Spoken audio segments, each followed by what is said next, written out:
আজকে আমি একটা বিয়ে বাড়িতে এসে গেছি। আর ফার্স্টেই বলে দিই, এটা আমার জামাইবাবু।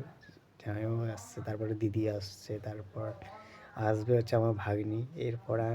তারপরে আমি আসবো। এবার গল্পটা তোমাদেরকে বলি যে দাদাটার বিয়ে হচ্ছে, সে দাদাটাই ভালোবেসে বিয়ে করেছে, লাভ ম্যারেজ। তো আমাদেরকে একটু সাপোর্ট তো করতেই লাগবে, আমরাও এসে গেছি। আর দাদাটা আমাদেরকে যথেষ্ট ভালোবাসে। এই আমার যে ভাগনা আছে সে তো ওই টাইমে মালদাতে চলে গেছিলো। বাকি আমরা 4 জন ছিলাম বাড়িতে, তো 4 জনই এসে গেছি। আর বিয়েটা হচ্ছে তোমার অরুণাচল প্রদেশে, তেজু টাউনে। এটা হচ্ছে, জায়গাটা হচ্ছে তোমার আসাম সাইডে আর কি।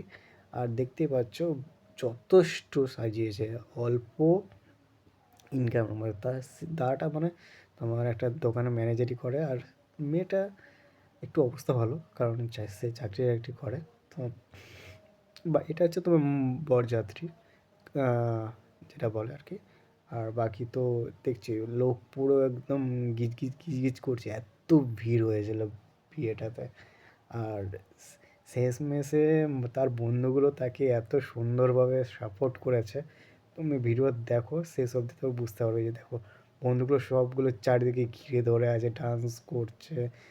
সে মিডলে দাঁড়িয়ে কিছু না করতে পেরে সে ওই একটু ডান্স টান্স করে নিল, যতটা মানে মান সম্মান বাঁচানো যায়। কারণ সে ডান্স টান্স করতে একটু লজ্জা পায়। তো সেটা সবাই হয় নতুন বিয়ের পরে, কারোর সামনে বউ টউ নিয়ে নাচানাচি এটা। তো শেষমেশ সব কিছু কম ভালোভাবে হয়ে গেল। ওকে।